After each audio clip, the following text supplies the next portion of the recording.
Fomentemos el diálogo, aquí en tu programa, entre amigos y conocidos.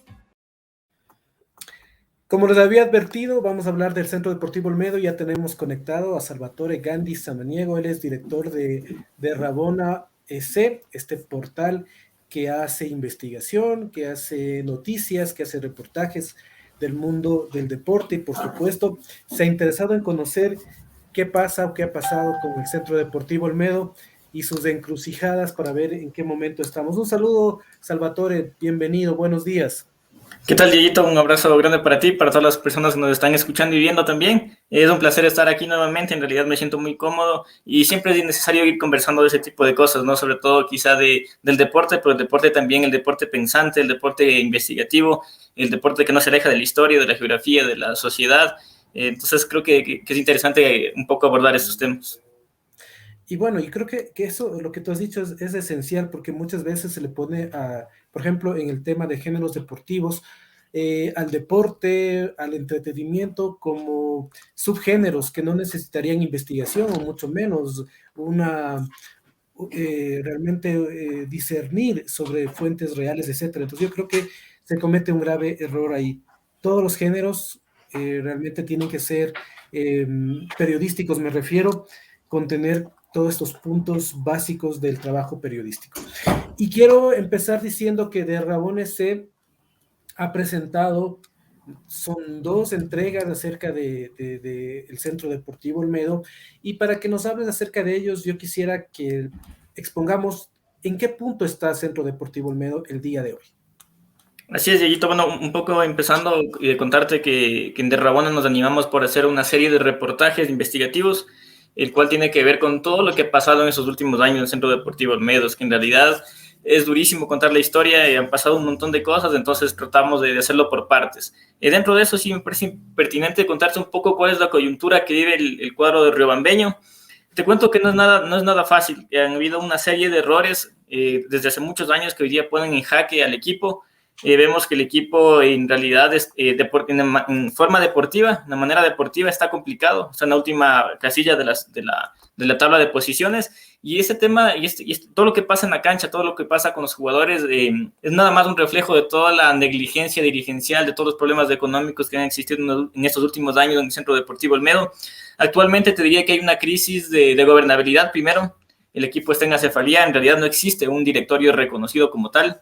Después también hay una crisis dirigencial, también te diría, Dieguito, porque como te decía, no hay quien, al haber esta cefalía, no hay quien responda por el equipo, por así decirlo. En ciertas cosas responde la última dirigencia que estuvo, pero en otras cosas, por ejemplo, el momento de pagar ciertas deudas que mantiene el equipo, por ejemplo, con Liga Pro, con algunos jugadores, hay algunos casos de denuncias de parte de la FIFA por algunos jugadores que fueron maltratados aquí. Entonces ahí no hay quien responda por el equipo. Y el tema es que si no responden por el equipo, al equipo le caen algunas sanciones de parte de los organismos que rigen el fútbol ecuatoriano, de Liga Pro, por ejemplo. Recordemos, hace unas 3 semanas el Olmedo perdió 3 puntos en la mesa. Recordemos también que en el inicio del campeonato Olmedo no se presentó al primer partido. Un partido más que no se presenta el Centro Deportivo Olmedo y el Olmedo estaría bajando de categoría ya. Entonces, es complicado la situación del Centro Deportivo Olmedo, pero de todas formas, en este día lunes se dio a conocer ya de parte del Ministerio del Deporte que le dio ya la factibilidad a ABNACH, la Asociación de Fútbol de Chimborazo, como ente regulador del fútbol chimboracense, a que ya llame elecciones en un plazo de 30 días. Justamente veíamos cómo Gustavo Torres, presidente de ABNACH, mencionaba que el objetivo sería hacerlo lo más pronto posible. Ahora, ¿cuál es el tema? El tema es que necesitan hacer una revisión de toda la lista societaria. Hay un libro de socios, el cual me parece que ha sido el principal problema para que se den estas nuevas elecciones en el Centro Deportivo Olmedo. Hay una lista de socios reconocida por ABNACH, hay otra lista de socios que estuvo en Secretaría del Deporte hace un tiempo, hay otra lista de socios que maneja actualmente quien está administrando el Centro Deportivo Olmedo, así que hay que hacer toda una depuración para que se puedan dar estas elecciones. Precisamente sobre esa cefalía, y yo creo que no es solamente propio del deporte, de las distancias, creo que es un mal en el que estamos viviendo en el propio Ecuador. No quiero empatar netamente, pero sí apelar al caso de lo que está sucediendo en Quito, en donde hay dos alcaldes. Un alcalde tiene las claves dadas por el Ministerio de Economía para hacer transferencias, pero no tiene la competencia administrativa que sí tiene el otro alcalde. Entonces, claro, tú dices, ¿quién tiene la razón? El uno no puede moverse sin plata, pero el otro no puede hacer nada sin tampoco una situación administrativa. Un poco así creo que puedo extrapolar a lo que ha estado pasando en el Centro Deportivo Olmedo, y uno dice, bueno, ¿y quién tiene la razón? ¿A quién le compete? ¿A qué directiva? ¿Y por qué no hay un ente que determine exactamente cuál es realmente la directiva válida o cuál es la directiva que puede tomar decisiones? Y esa pregunta te hago, ¿a quién le determina? Si hay una lista de socios de AFNAS, hay otra lista de socios que me dices que estaba en la Secretaría del Deporte. Bueno, ¿cuál es la válida? Dieguito, a ver, primero yo coincido bastante que en realidad esto se está vivenciando en un montón de aspectos. En realidad esas crisis de gobernabilidad lo hemos visto en algunas formas. También, por ejemplo, recordando hace un año más o menos que en la Federación de Fútbol Ecuatoriana, por ejemplo, habían dos presidentes. Entonces ese es el tema, ¿no? No saber a quién acudir, quién es el que tiene que pagar, quién es el que tiene la legitimidad, quién tiene el poder económico. Entonces es todo complicado. Ahora en el Centro Deportivo Olmedo es más complicado aún, porque esto, te digo, como te decía al principio, viene desde algunos años. El problema es que también hay una lista de socios que en 2017 fue separada. Esta lista de socios, de hecho, siguieron un proceso legal, pidieron una habeas data en contra de la presidenta Mayra Argüello. Entonces, por ejemplo, hay esta gente que está queriendo tener otra vez sus derechos como socios. De hecho, ya en la última información que se tuvo, se pidió que se les vuelva a poner en la lista societaria a estos señores. También hay una lista que entró en 2017, una lista en donde figuran muchos familiares de la representante Mayra Argüello, por ejemplo.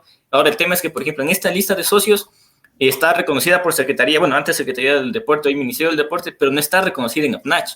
Luego, a principios de año, por ejemplo, igual se abrió la lista societaria en una asamblea extraordinaria que hicieron los socios. En esta asamblea extraordinaria entraron otros socios que tuvieron su solicitud hace 3, 4, 5 años, pero nunca se les aceptaron. Entonces ahí hay una serie de irregularidades. Ahora, ¿cuál sería el tema? ¿Cuál sería la hoja de ruta a seguir? Te digo yo, Dieguito, que dentro de todo me parece que está en AFNACH, porque AFNACH es el ente regulador del fútbol chimboracense, y de hecho el Ministerio del Deporte en este último comunicado les pide que ellos se hagan cargo y que traten de investigar todo este tema. Que se aplique, que entre todas las listas, entre todos los libros de socios que existe, traten ellos de ir depurando, por ejemplo, socios que están activos, el tema de los socios que te contaba que fueron expulsados, que entiendo yo, estos socios no se les aceptó su dinero, pero sin embargo ellos habían puesto en una cuenta corriente todos sus aportes del club, sí que existen. Luego también un poco validar el tema que te digo de estos socios que entraron a principios de año. Entonces es una actividad que le compete a AFNACH. En este caso, Gustavo Torres, en una rueda de prensa que dio a principios de la semana, mencionaba que van a hacer un estudio de factibilidad, un estudio para saber cuál es la lista societaria que en realidad están aptos para poder votar en el Centro Deportivo Olmedo. Bueno, entonces estamos en esta etapa de que podría haber una depuración. Mientras esto sucede, ¿qué pasa con los jugadores, con los contratos con el técnico? Que deben ser, pues, los que al final se presentan en la cancha, pero para eso se necesita todo este apoyo administrativo, financiero. ¿Qué pasa con ellos? Sí, como te decía, Dieguito, el tema deportivo está directamente relacionado, y ahora no quiero ser pesimista, ¿no? Pero el tema es que ya estamos en el 60% de jugado el campeonato. Como ya lo dije, el Olmedo está en la última posición.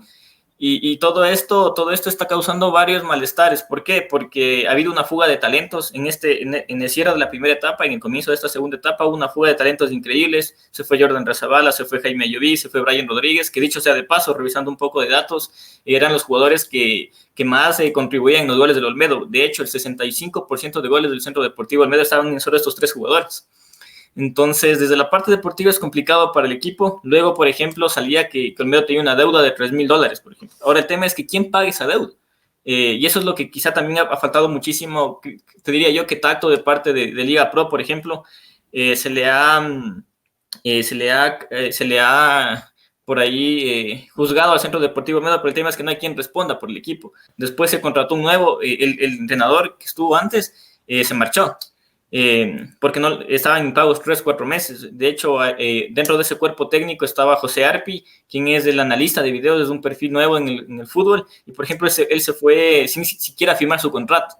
Entonces, todas esas cosas acarrea el Centro Deportivo Olmedo, y justamente lo extraño ahí es cómo es que pueden firmar con un nuevo cuerpo técnico cuando en realidad el club está en asesoría. Entonces, se vive, te diría yo, se vive una crisis en todas las líneas del Centro Deportivo Olmedo. Yo entiendo también, por ejemplo, vinieron algunos jugadores, vino el nuevo entrenador Luis Espinel. Entiendo también la necesidad de poder trabajar, en la necesidad de poder mostrarse en el fútbol profesional, lo han aceptado, pero ya te digo, desde la parte deportiva, Dieguito, es complicado. El Olmedo en esta segunda etapa ha jugado 3 partidos en donde no le ha ido nada bien. ¿Qué pasa con los hinchas, que es el otro componente muy importante y sobre todo ahora con la pandemia que ya no había cómo ir a las canchas? ¿Cuál es el aporte del hincha, del verdadero hincha? Sabes que ha existido un movimiento interesante que estuvo enmarcado desde el 2019 más o menos, Dieguito. Es este proyecto llamado Unidos por el Ciclón. En realidad es muy interesante este proyecto, sobre todo porque me he dado cuenta que aquí se han entrelazado, se han juntado varias barras del Centro Deportivo Olmedo, muchos hinchas, muchos socios, incluso también se unieron acá a la Asociación de Vendedores del Estadio, por ejemplo. Mucha gente que por ahí no está de acuerdo con cómo se ha manejado el club en estos últimos años, se unieron. Ellos tratan de, por ejemplo, no sé si te acuerdas, Dieguito, cuando hace un mes más o menos, los jugadores no reclamaban que ni siquiera tenían que comer, los jugadores reclamaban que no había hielos, no había agua, no había nada. Entonces los hinchas se juntaron, fueron al complejo del Centro Deportivo Olmedo y les dieron aguas, les donaron también un poco de frutas. Entonces desde esa parte también creo que la hinchada riobambeña sí se ha hecho ver, o sea, se ha tratado de unir. Tratan también por redes sociales, he visto que se han movido muchísimo, pero sobre todo te digo que creo que ha quedado en esta iniciativa llamada Unidos por el Ciclón, en donde se han juntado barras, socios, como te digo, asociaciones de comerciantes, incluso hay gente que les gustaría invertir en el equipo. Han promulgado ya tienen una lista, tienen un directorio que les representa a ellos y que seguramente van a estar en estas elecciones que se vienen. Ahora sí, vámonos como al pasado. Hemos explorado el presente de cómo está y realmente no es nada halagador la situación del Centro Deportivo Olmedo, con las expectativas de que nos has contado de esta nueva depuración de socios y también del aporte de los hinchas que están como ahí presentes y que sí hay como esa intención de salvar los colores del Ciclón, que son los de Riobamba, los de Chimborazo. Vamos al pasado para ver en dónde las cosas empiezan a torcerse o a dónde las cosas empiezan a manejarse mal. Creo que es importante decir que como a veces este fervor que uno tiene por su equipo, por el equipo local, no nos deja pensar que también es una empresa, ¿no? Es una empresa deportiva y que responde a socios o que responde a una dirigencia y que responde a alguien que también está invirtiendo para ganar en un equipo. Creo que eso también a veces nos deja de pensar y que se necesita este tipo de personas que hagan este trabajo, porque es una cuestión de dinero también. En De Rabona y en sus 2 series investigativas, que de paso les estoy promocionando que vayan, que las vean, porque hay pues recursos muy ilustrativos como líneas de tiempo en donde nos ponen desde 2015, por ejemplo, qué estaba pasando. Pero cuéntame un poco acerca de la gloria del Olmedo antes del 2000, porque hay que decirlo que es un equipo antiguo. A veces también se dice que es uno de los más antiguos, y hay esa polémica ahí. Cuéntanos un poco antes del 2000 para abordar esta etapa que fue, digamos, una de las más gloriosas que ha tenido el equipo. Sí, Dieguito, primero creo que rescatar un poco lo que tú mencionabas primero, ¿no? Antes que nada, creo que el Centro Deportivo Olmedo es patrimonio intangible de Riobamba. Creo que es un patrimonio que creo que uno nace siendo hincha del Olmedo, o si bien no es hincha, al menos seguidor por un amor a la ciudad que se tiene, ¿no? Y dentro de eso igual contarles a todas las personas que quizá la coyuntura del Centro Deportivo Olmedo no obedece a la rica historia que tiene, no obedece a la mística que tiene este equipo, porque recordemos que fue el primer campeón fuera de Pichincha y Guayas, por ejemplo. Recordemos que tuvo sus años gloriosos a inicios de los años 2000, por ejemplo, en el 2000 quedó campeón. Fue un equipo también que digamos que hace algunos años era complicado hablar sobre identificación de talentos, por ejemplo, y era complicado hablar sobre scouting, sobre búsqueda de talentos en el exterior. y en este caso a una manera, digamos, un poco no tan profesionalizada ya se lo hacía. Recordemos que en el Centro Deportivo Olmedo trajo, por ejemplo, a Hernán Barcos, a Torrales, a Gabriel Méndez, a Pedro Galván, son jugadores argentinos que en realidad jugaban en una segunda división argentina, pero que se tenía el tacto para poder traerlos, y esos jugadores a la final venían a engrandecer el fútbol ecuatoriano, venían a subir el nivel del fútbol ecuatoriano, también no solo los extranjeros, sino también gente nacional. Justamente tenían, como te digo, una red de identificación de jugadores muy interesante. Estuvo el caso de, por ejemplo, Perlaza, el caso del Camello Gómez, el caso de Oscar Bagüí, de Corozo. Son jugadores que en realidad salieron de la nada y que fueron descubiertos por aquí, por el Olmedo. Así que se puede hablar de un equipo que descubría talentos, un equipo que creo que maximizaba bastante el tema de la gestión deportiva. Hablamos de un equipo también que siempre estuvo luchando. En esa época se manejaban los formatos por los hexagonales, un equipo que estuvo siempre ahí peleando el título, peleando torneos internacionales, que de hecho jugó contra el River Plate, que de hecho uno de las leyendas de Argentina, Javier Mascherano, vino a debutar con River Plate aquí en Riobamba. Entonces hablamos de un equipo que históricamente tiene un bagaje muy, muy rico, un equipo místico, un equipo de ya más de 100 años, que hoy por hoy creo que vive una situación que no debería estar pasando, que hoy por hoy está en una situación bastante complicada, hay que decirlo, porque como les decía, no sé, en dos semanas hay elecciones, pero el tema de Olmedo es más profundo, así que eso también hay que tener mucho en cuenta, ¿no? No existen los mesías, y creo que eso justamente hablábamos en un debate que hacíamos acá en Rabona. Creo que hemos caído mucho en pensar que existen mesías, y esto no solo en el fútbol, sino creo que a nivel general. Estamos esperando que venga el político a solucionarnos la vida, estamos esperando que venga el Maradona a gambetearnos a todos, y no es así. Yo creo que también es un aporte de todos, es juntar fuerzas, es unir fuerzas, así que también en ese sentido sí me gustaría que la hinchada del Ciclón, que todos los riobambeños tengamos en cuenta eso. La realidad es complicada, pero se puede salir de esto, eso sí, no esperemos mesías que nos saquen de golpe de esto. Vamos a la cronología después de esta.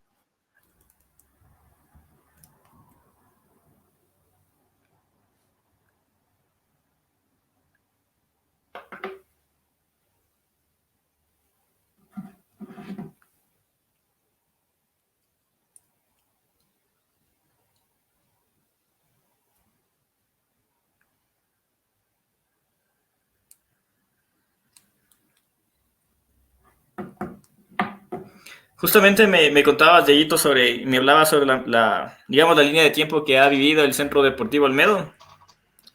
Justo te escuchaba, Dieguito, me preguntaba sobre un poco la línea de tiempo.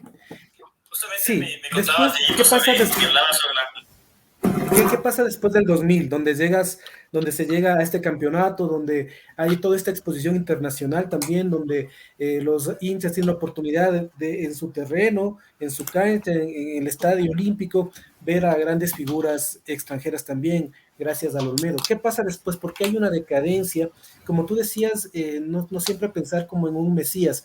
Pero ¿qué pasa con esta figura, por ejemplo, del arquitecto Granizo, que es el que había comandado hasta llegar hasta el año 2000? ¿Qué pasa después? Después del 2000 el Olmedo sigue compitiendo, sigue de hecho en los primeros lugares. Recuerdo, por ejemplo, que no sé si me equivoco, si es 2004 o 2005, Olmedo queda vicecampeón acá, de hecho, y el Nacional queda campeón en Riobamba. Se arma una fiesta completa, porque el Nacional era campeón acá, hay mucha hinchada del Nacional, y aparte el Olmedo termina siendo vicecampeón. Se arma una fiesta aquí en Riobamba. Luego también se empieza a pensar ya en los torneos internacionales, de a poco el Olmedo empieza a competir bien en Sudamericana y en Copa Libertadores, y después de eso yo pienso, esto te lo digo quizá como una opinión más que como una información, yo pienso que de parte del arquitecto Granizo, que yo creo que hizo una buena gestión acá, pero también intenta darle un vuelco un poco al modelo de gestión deportiva y un poco a la idea de juego del Centro Deportivo Olmedo, porque en realidad eso es todo metodológico. En realidad en el fútbol nada está la expectativa, nada está ahí nomás puesto. Entonces recordemos que para el año 2006 o 2007 me parece, el Centro Deportivo Olmedo queda campeón en el torneo de reservas, con una línea de jugadores muy importante. En realidad salen jugadores incluso hasta riobambeños, salen jugadores también de otras ciudades que empiezan a jugar bien en el torneo de reservas, un torneo que normalmente se juega con jugadores sub-20 y otros jugadores que no tienen mucho espacio en el primer equipo. El Olmedo termina campeón.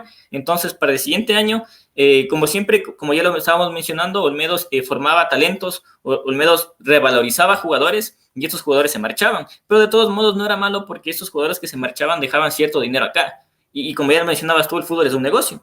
Ahora el tema es que, como te comentaba, para mí el arquitecto Granizo trata de darle un vuelco al modelo de negocio, trata de darle un vuelco también a la forma de captación de talento y apuesta por este equipo joven, por este equipo que termina siendo campeón de la reserva el siguiente año. El siguiente año suben muchos jugadores jóvenes, sube Denis Corozo, por ejemplo, el hijo de Jorge Corozo, termina siendo el arquero titular, por ejemplo. Aparecen nuevos jugadores, aparece Jacob Murillo, aparece Romario Caicedo, Andrés Vinuesa, y jugadores con muy buenos mimbres, pero que de todos modos por ahí faltaba un poco más de experiencia.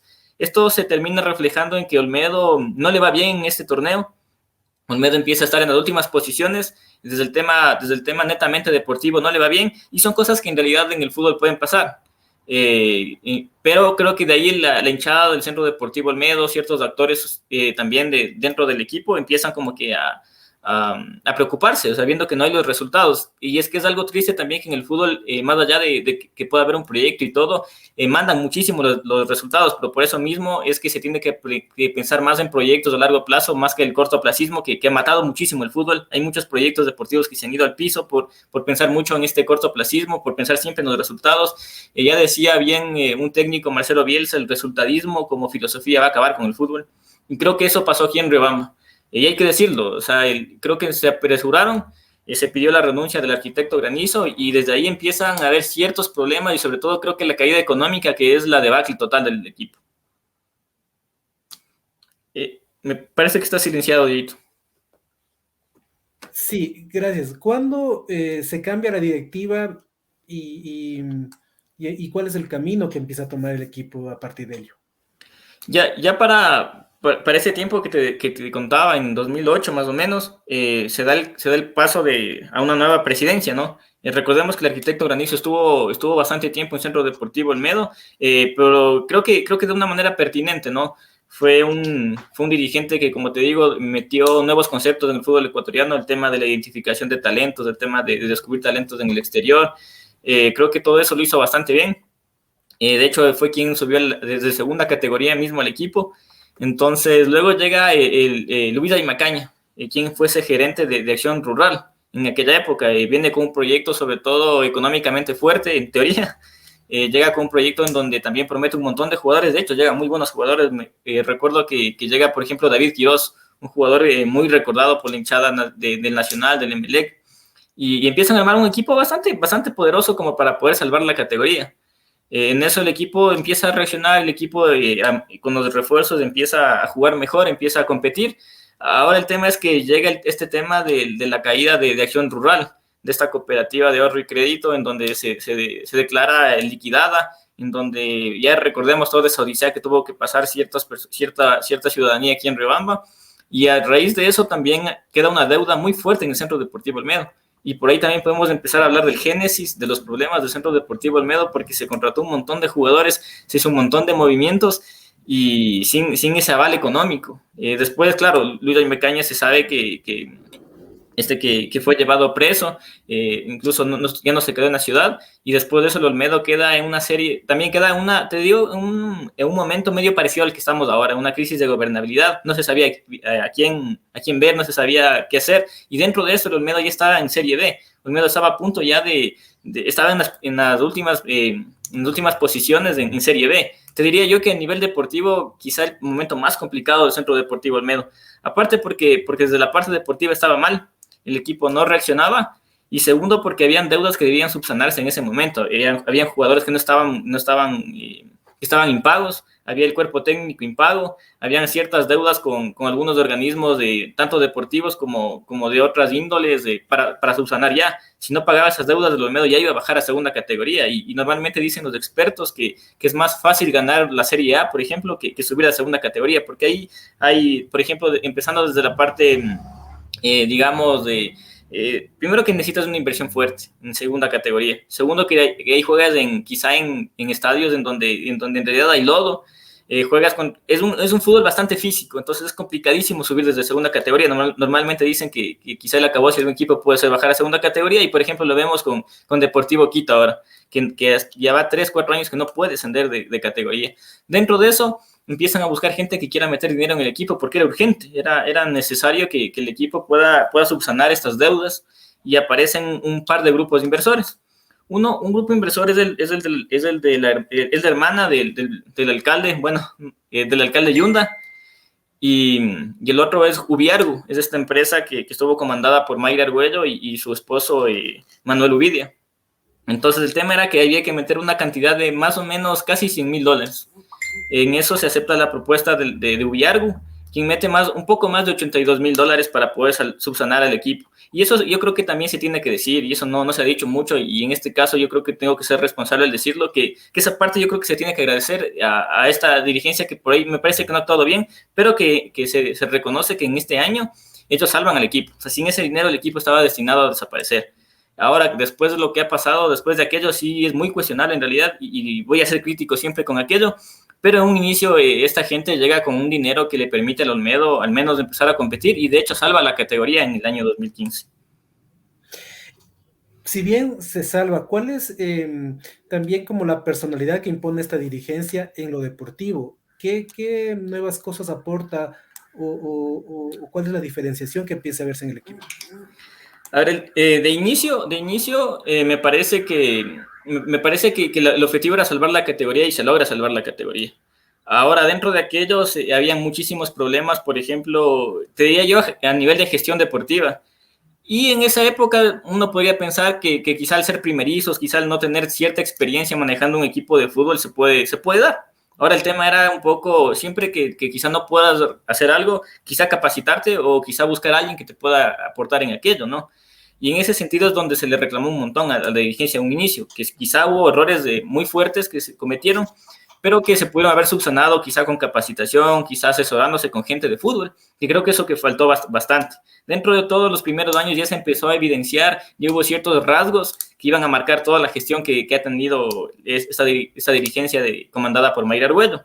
De hecho, en el 2017, incluso ya apenas menos de 2 años de lo que habían cogido ya la dirigencia estos señores, un grupo de socios incluso arma una asamblea para destituirlos.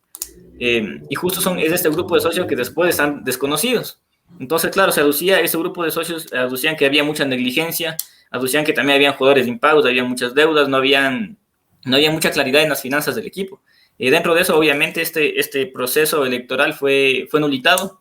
Este proceso, la presidenta Maya Argüello había apelado ante esto, diciendo que estos socios que se reunieron ni siquiera eran socios. Decían que por falta de pagos, que ellos no estaban ni siquiera al tanto del equipo. Entonces no hubo como tal esta elección, donde en realidad se pedía el regreso del arquitecto Eduardo Granizo. ¿Hasta qué punto o hasta cuándo está legalmente asentada esta dirigencia, Salvatore? Legalmente son 4 años. Ahora, cuando ellos empezaban su mandato, ellos decían que necesitaban al menos de 12 años para proponer su proyecto deportivo. Ahora, el tema desde los estatutos del Centro Deportivo Olmedo y de la mayoría de equipos, uno no puede estar 12 años ahí. Si se quiere, se puede hacer por reelección, por ejemplo. Entonces, en 2019, en teoría, esta dirigencia tenía que acabar con su mandato, tenía que dejar todo listo, pero bueno, incluso ya hasta el 2019 hubo muchísimas quejas. Lo que sí hay que reconocer también, por ejemplo, que uno de los objetivos después fue que el Olmedo pueda regresar al menos para cumplir sus 100 años, regrese a primera categoría, y eso se logró. Ahora que ahí hay un tema de las formas en las que se logró, ¿no? Justamente en el torneo 2017 2018 se plantea que 4 equipos suban a primera categoría. Normalmente estaba planeado en 2 y Olmedo logra ocupar esa 4ª plaza. Así que dentro de todo, te digo que más allá de las formas se logra el objetivo de llevar al Ciclón a la Serie A. Claro que dentro de eso, por ejemplo, te digo, hubo muchísima fuga de talento. En estos 4 años que le correspondían legalmente a la dirigencia comandada por Mayra Argüello, existe muchísima fuga de talento. Existe un maltrato al jugador riobambeño, por ejemplo. Si tú te das cuenta, Dieguito, en estos últimos años no hay un solo jugador riobambeño. Y los juveniles que han estado, se marchan enseguida a jugar segunda categoría porque no encuentran muchas oportunidades aquí en el cuadro riobambeño. Hubo fuga de talento. Por ejemplo, Jacob Murillo, Andrés Vinuesa, el mismo Romario Caicedo, que de hecho Romario Caicedo sale por una suma de dinero que nunca se supo qué pasó con ese dinero, por ejemplo. Entonces, también hubo jugadores que reclamaban sus pagos, hubieron demandas también. Entonces, hay un montón de problemas en estos 4 años administrativos de la señora Mayra Argüello, Pero bueno, entonces se suponía que ya en 2019 se venían las elecciones. Justamente en octubre del 2019 debían darse las elecciones. Ahora el tema es que para toda la ciudadanía riobambeña era una sorpresa que no se llamaba, no se hacía ese llamamiento para poder hacer las elecciones, porque primero se tiene que hacer un llamamiento para nombrar el tribunal electoral. Y después tiene que hacerse un llamamiento ya para que la gente pueda acercarse a los socios que quieran ser parte de este proceso electoral. Todo se lo manejó de manera hermética, te diría yo, Dieguito. Hubo unos comunicados bastante escuetos, te diría yo, justamente en el reportaje que hicimos, teníamos las fotos, las capturas, desde esa parte se cumple, pero bueno, dentro de todo creo que se cumple con llamar a las elecciones. Ahora el tema es las formas en las que se hicieron las elecciones. Primero que estas elecciones se hacen, te digo, de manera hermética, nadie sabía nada y después en diciembre más o menos nos enteramos que esta dirigencia había sido reelecta 4 años más. Ahora el tema es que dentro de esta asamblea que hacen para la convocatoria de elecciones y todo, hay algunas firmas inconsistentes. Por ejemplo, hay firmas de un señor que aduce ni siquiera ser socio del Centro Deportivo Olmedo, por ejemplo. Entonces, esto ya está, por ejemplo, este caso está en fiscalía, es un caso muy fuerte en realidad que están afrontando esa dirigencia. Y luego, por ejemplo, también entre los votantes sale la empresa Ubiargu. La empresa Ubiargu constaba como socia del Centro Deportivo Olmedo. Ahora el tema es que esta empresa ya estaba anulitada. Esta empresa ya no existía, entonces, por lo tanto, no podía contar como un voto más para el Centro Deportivo Olmedo. Entonces, hay algunas inconsistencias que, de hecho, al momento de que quieren ir a legalizar su dirigencia en la Secretaría del Deporte, la Secretaría del Deporte no les da paso, porque hay muchas inconsistencias y les piden que se arregle eso o que al menos se justifique cómo se hicieron las cosas. El tema es que no pudieron justificar jamás y este segundo lapso de la dirigencia de Mayer Arguello jamás estuvo validado por Secretaría del Deporte, no estuvo validado por Federación Deportiva, por la FEF, jamás estuvo tampoco avalado por AFNACH. Entonces era literalmente un tema de gobernanza porque se quiso. Como las buenas novelas, creo que voy a dejar ahí este diálogo, este relato, porque vamos a entrar a una segunda parte en donde espero convocarte, Salvatore, que nos ayudes con tu presencia para ver qué ha pasado después de estas elecciones, como tú dices, bastante complicadas y que no fueron realmente públicas o no estuvieron en ese ámbito. Quiero agradecerte, Salvatore, sé que tienes otros compromisos, motivarles a nuestros amigos que nos están escuchando y nos están viendo, que vayan a De Rabona. Ahí están estas dos series de este reportaje sobre el Centro Deportivo Olmedo, como he dicho, con estas líneas de tiempo que te permiten organizarte de mejor manera, visualizarlo de mejor manera, con fotografías, con capturas de pantalla, es decir, un trabajo periodístico que yo realmente felicito, Salvatore. No, te agradezco, Dieguito, y en realidad para mí es un honor estar aquí siempre. En realidad, si la historia queda, como te digo, no sé, les pongo a todas las personas que esta es una especie de novela mexicana, o sea, es de estas novelas también japonesas, donde el drama es a diario, o sea, en realidad cada día pasa algo en el Centro Deportivo Olmedo, la historia queda larga todavía para contar y se está contando en realidad, así que igual de aquí me comprometo a seguir contándola y también, como digo, hay estas dos series de artículos de investigación que hicimos y se vienen por lo menos unas 2 partes más. Perfecto, gracias, Salvatore.